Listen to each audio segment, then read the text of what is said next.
గతంలోనే చెప్పినట్టుగా ఆయన కూడా he will rise to the occasion. ఆయన కేసీఆర్ గారు ఈ రోజు కాదు, కరోనా టైంలోనే చెప్పిండు, ఇండియా రియాక్ట్స్. కేసీఆర్ చెప్పిన మాట ఇవాళ మీకు ఒక తీరుగా అనిపిస్తుండొచ్చు, కానీ India will react. India has that ability to react. పిల్లలు భారతదేశ భవిష్యత్ నిర్మాతలు, వాళ్ళే ఈ దేశాన్ని కాపాడుకుంటారు, వాళ్ళే ఈ దేశ ముఖ చిత్రాన్ని మారుస్తారు, తమ భవిష్యత్తు కోసం అవసరమైతే ఎంత దాకన్నా పోతారు. India has that ability to react, India has that ability to respond అనే మాట కేసీఆర్ గారు 6 ఏళ్ల కిందట చెప్పిండ్రు. సంవత్సరం కిందట నేను కూడా పోయినా ఒక బొంబాయిలో ఒక ఈవెంట్, ఒక మీడియా ఈవెంట్. అక్కడ మీడియా వాళ్ళు అడిగిరు నన్ను, నేపాల్లో జరుగుతుంది కదా, జెన్జీ ఉద్యమం జరుగుతుంది కదా, భవిష్యత్తులో భారతదేశంలో కూడా జరిగే అవకాశం ఉందా అని అడిగిన. నేను చెప్పిన ఎస్, భారతదేశంలో పిల్లల ఆకాంక్షలు నెరవేరకపోతే, వాళ్ళ ఇష్యూస్ అడ్రస్ చేయకపోతే, వాళ్ళ ఆవేదన అర్థం చేసుకోకపోతే, వాళ్ళకిచ్చిన హామీలు నెరవేరకపోతే ఇక్కడ కూడా తిరుగుబాటు వస్తుంది అని చెప్పిన. చెబితే అప్పుడు నవ్వినరు, వీనికేం తెలియదు అన్నారు. కానీ ఇలా చూస్తున్నారు కదా, సంవత్సరం తిరగకుండానే నాయకుడు లేడు, నాయకత్వం లేదు, రాజకీయ ఎజెండా లేదు, కానీ వేల సంఖ్యలో ఇవాళ కాక్రోచ్ల మాదిరిగా భారతదేశం అంతా కదిలి కాక్రోచ్ అని ఇన్సల్ట్ చేస్తే ఇలా అవే కాక్రోచ్లు ఢిల్లీ మీద దండయాత్ర చేస్తా ఉన్నాయి. వాళ్ళకి రాజకీయం లేదు, వాళ్ళు కోరుతున్నది ఒకటే, ప్రధానమంత్రి ప్రశ్నలకు సమాధానం చెప్పాలి. మొదలు ఏమన్నారు వాళ్ళు, ధర్మేంద్ర ప్రధాన్ రాజీనామా చేయాలి అన్నారు, ప్రధాన్ జీ ఇస్తిఫా దో అన్నారు. ఇవాళ ఏమంటున్నారు, ప్రధాని అప్నా మూఖోలో అంటున్నారు.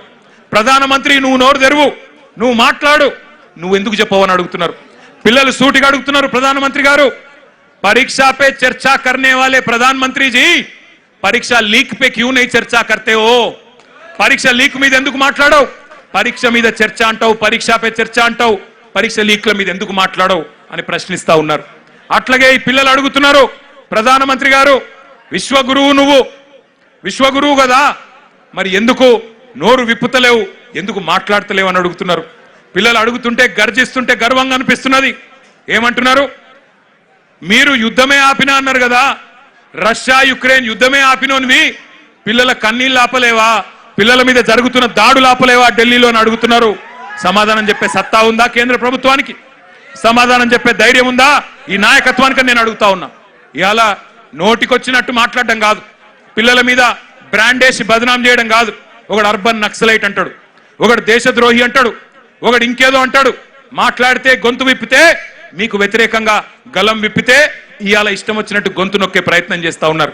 నాకు ఇంకా అన్నిటికన్నా గొప్పగా అనిపించింది, మీకు చెప్తా. ఎంత బాగా అనిపించిందంటే, నాకు మీకు మద్దతుగా ఏ రాజకీయ పార్టీ రాలే 25 రోజులు, మీకు మద్దతుగా ఏ మీడియా రాలే. మొన్న మీరు చూసిన, నేను కొంతమంది మీడియా వాళ్ళు ఆఖరికి అనివార్యంగా పోయినారు. పోతే పిల్లలు అడుగుతున్నారు, ఎక్కడున్నారా 25 రోజులు మీరు, ఎందుకు రాలే, ఎందుకు మా ఆవేదన చూపెట్టలే అని మీడియాను కూడా ఇలా గల్లా బట్టి నిలదీసే పరిస్థితి వచ్చింది అనే మాట కూడా నేను విజ్ఞప్తి చేస్తా ఉన్నా. ఇక నడువది, మీడియాతోని ఎజెండా సెట్ చేసే రాజకీయం నడువది. మీడియాను అడ్డం పెట్టుకొని, స్లాటర్ హౌస్లను అడ్డం పెట్టుకొని ఇవాళ వ్యక్తిత్వ హననాలు చేసే రాజకీయం నడువది. ఇవాళ పిల్లల దగ్గర పదునైన అస్త్రాలు ఉన్నాయి, వాళ్ళు చూస్తారు. తప్పకుండా భవిష్యత్ నిర్మాతలు మేల్కొన్నారు. నేను మళ్ళీ చెప్తా ఉన్నా, మోడీ గారు, నువ్వు ఎవరితోనైతే గోక్కోవద్దో వాళ్ళతోనే గోక్కున్నావు. వాట్సాప్ యూనివర్సిటీ విద్యార్థులు ఇన్స్టాగ్రామ్ జనరేషన్ తో పంచాయతీ పడ్డది వాళ్ళకి. వాట్సాప్ వాళ్ళు అంటే ఎవరు? వాట్సాప్ యూనివర్సిటీ వాళ్ళు అంటే అందుభక్తులు. వాట్సాప్ యూనివర్సిటీ విద్యార్థులకు ఇన్స్టాగ్రామ్ జనరేషన్ కు పంచాయతీ పడ్డది. ఎవరు ఏమైతారో, ఎవరు ఆగమైతారో మీరు చూస్తారు, నేను కూడా చూస్తా. కానీ ఒకటి మాత్రం పక్కా, मैं 2-4 मिनट हमारे जो यहाँ के नेशनल करेस्पॉन्डेंट है, नेशनल मीडिया है, उनसे भी कहना चाहता हूं. आज देश का युवा पूछ रहा है, देश का युवा जाग चुका है, देश का युवा सत्य जान चुका है, सवाल कर रही है केंद्र सरकार से, क्यों नहीं जवाब देते आप? क्यों आप एक मंत्री को, एक आपके केंद्र सरकार में एक मंत्री को बचाने के चक्कर में क्यों पूरे देश का युवा के गुस्सा आप अट्रैक्ट कर रहे हो? क्यों आप ये नाइंसाफी युवा के साथ कर रहे हो? मैं भी एक बाप हूं, 2 बच्चों का बाप हूं. मैंने कल जो देखा जुलाई 20 तारीख के दिन युवा के साथ दिल्ली में जो सुलूक किया गया, जो जुल्म किया गया, उन पे जो लाठियां बरसी, उनके साथ जो पुलिस वाला बर्ताव कर रहा था, जिस कदर उनको पूरी तरह से कुचल कुचल के मार रहे थे, ये देखने के बाद हर नागरिक का, हर हिंदुस्तानी का दिल दुख रहा है। प्रधानमंत्री जी, परीक्षा पे चर्चा करने वाले प्रधानमंत्री जी, परीक्षा के लीक पे भी चर्चा करिए, पार्लियामेंट में जवाब दीजिए, एक बार खुल के बोलिए, बयान दीजिए, क्यों बचा रहे हो धर्मेंद्र प्रधान जी को? क्या जरूरत है, क्या तकलीफ है उनको हटाने में?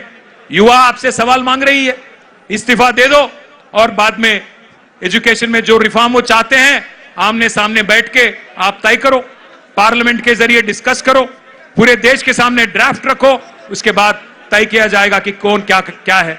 इसके अलावा मैं एक और डिमांड भी हमारे बीआरएस पार्टी की तरफ से मैं करना चाहता हूं। आज तेलंगाना का युवा जो है हैदराबाद में हजारों के तादाद में यहां पे इंदिरा पार्क के पास आ गया और यहां से युवा भी डिमांड कर रहा है, जो हमारे भाई और बहन, जो हमारे नौजवान बच्चे, हमारे युवा जो जंतर मंतर के पास आज हड़ताल पे बैठे हैं, उनको सॉलिडारिटी एक्सप्रेस करते हुए उनके साथ कांधा से कांधा मिला के यहां का युवा भी आपसे पूछ रहा है सवाल, आप क्यों बचा रहे हो धर्मेंद्र प्रधान को? आप ही की गलती है, आप ही की गवर्नमेंट की गलती है, उनको तुरंत हटाओ। साथ ही साथ जो केस लगाए गए और जो जुल्म किया गया पुलिस वालों की तरफ से, उन सबको शिक्षा मिलना चाहिए, उन सबको कड़ी से कड़ी उनको सेक्शन लगा के उनको भी अंदर भेजना चाहिए। जिनके साथ जुल्म किया गया उन पे भी कार्रवाई करनी चाहिए और जो बच्चे जिन पे केस लगे हैं वो पूरे केस हटा के आपको उनके साथ भी इंसाफ करना है। చివరగా నేను ముగించే ముందు చెప్పేది ఒకటే, ఈ పోరాటం ఒక ధర్నాతోనో ఒక నిరసనతోనో అయిపోవద్దు। మీరేదైతే మేమెవ్వరూ లేకముందే, మేమెవ్వరూ రాకముందే గొంతులు విప్పి గలం విప్పి మీరు బలంగా నిలబడ్డారో, నేను మీ అందరికీ మాటిస్తా ఉన్నా, ఈ మీ నిరసన, మీ పోరాటం ఒక లాజికల్ కంక్లూషన్ వచ్చేదాకా, కేంద్రం దిగి వచ్చేదాకా, కేంద్రం మెడలు వంచేదాకా మీ ఎంబడ ఒక అన్నలాగా నేను కూడా నిలబడతా, నా వంతుగా ఉడతా భక్తిగా ఎంతైతే అంత నేను కూడా చేస్తా।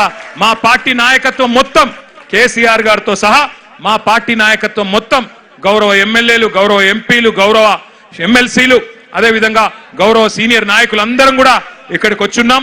మీ అందరికీ అండగా నిలబడతాం। 119 నియోజకవర్గాల్లో ఎక్కడి వాళ్ళం అక్కడ మీకు ఏ రకమైన సహాయం కావాలన్నా, ఏ రకమైన కార్యక్రమం చేయాలన్నా వెన్ను దన్నుగా మా అంబర్పేట ఎమ్మెల్యే గారు వెంకటేష్ గారు కూడా అక్కడ ఉన్నారు, వారితో పాటు తరలి వచ్చిన మా ఉప్పల్ ఎమ్మెల్యే లక్ష్మారెడ్డి గారు కూడా ఎక్కడెక్కడ ఉన్నారు, ఇంకా చాలా మంది నాయకులు, గౌరవ ఎమ్మెల్యేలు ఉన్నారు।